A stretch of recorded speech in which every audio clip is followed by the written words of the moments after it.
નમસ્કાર મિત્રો, સ્વાગત છે આજના મુખ્ય સમાચારોની અંદર। આજના મુખ્ય સમાચાર મેળવવા માટે વિડીયોને અંત સુધી જોતા રહો અને આવા જ દરરોજના સમાચાર મેળવવા માટે વિડીયોને એક લાઇક કરી ચેનલને સબસ્ક્રાઇબ કરવાનું ના ભૂલતા।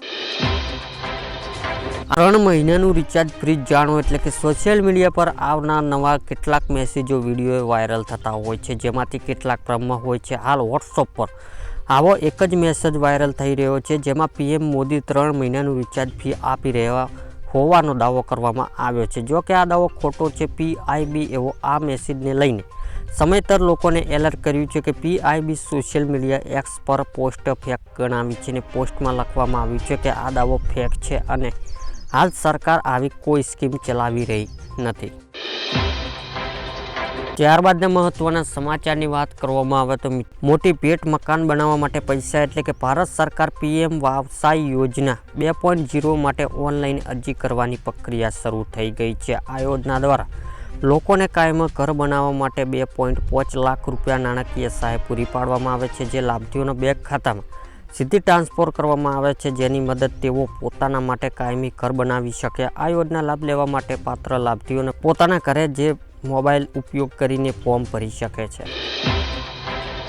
ત્યારબાદ મહત્વના સમાચારની વાત કરવામાં આવે તો મિત્રો, સોના ચાંદીના ભાવમાં વધારો એટલે કે આજે 22 કેરેટ 10 ગ્રામ સોનાના ભાવ 500 રૂપિયા વધારો થયો છે। તે સાથે નવો ભાવ 79,450 રૂપિયા થયો છે, જ્યારે ગઈકાલે તેમનો ભાવ 78,950 રૂપિયા હતો। જ્યારે 24 કેરેટ 10 ગ્રામ સોનાના ભાવ 550 રૂપિયા વધારો થયો છે। તે સાથે નવો ભાવ 86,770 રૂપિયા થયો છે, જ્યારે ગઈકાલે તેમનો ભાવ 86,120 રૂપિયા હતો। તેમજ આજે ચાંદીના ભાવમાં 1500 રૂપિયાનો વધારો થયો છે। તે સાથે ચાંદીનો નવો ભાવ 1,05,000 રૂપિયા થયો છે।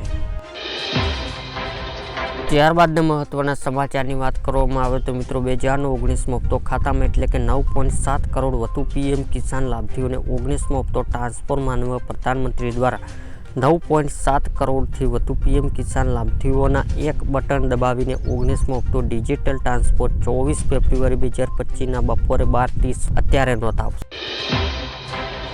સમાચારની વાત કરવામાં આવે તો મિત્રો, ખેડૂતોને 3000નો હપ્તો એટલે કે રાજસ્થાન સરકાર બુધવારના નાણાકીય વર્ષ 2025-26 માટે બજેટ રજૂ કર્યું છે। આ દરમિયાન નાણામંત્રી દિયા કુમારી ઘણી મોટી જાહેરાતો કરી છે, જે રાજસ્થાનમાં પીએમ કિસાન યોજના હેઠળ મળતી રકમ વધારો કરવામાં આવ્યો છે। હવે રાજસ્થાનમાં આ યોજના હેઠળ ખેડૂતોને વાર્ષિક 9,000 રૂપિયા મળે છે, જે કેન્દ્ર સરકાર વાર્ષિક 6,000 રૂપિયા આપતી ઉપરાંત રાજસ્થાન સરકાર તરફથી 3,000 રૂપિયા આપવાની જાહેરાત કરી છે।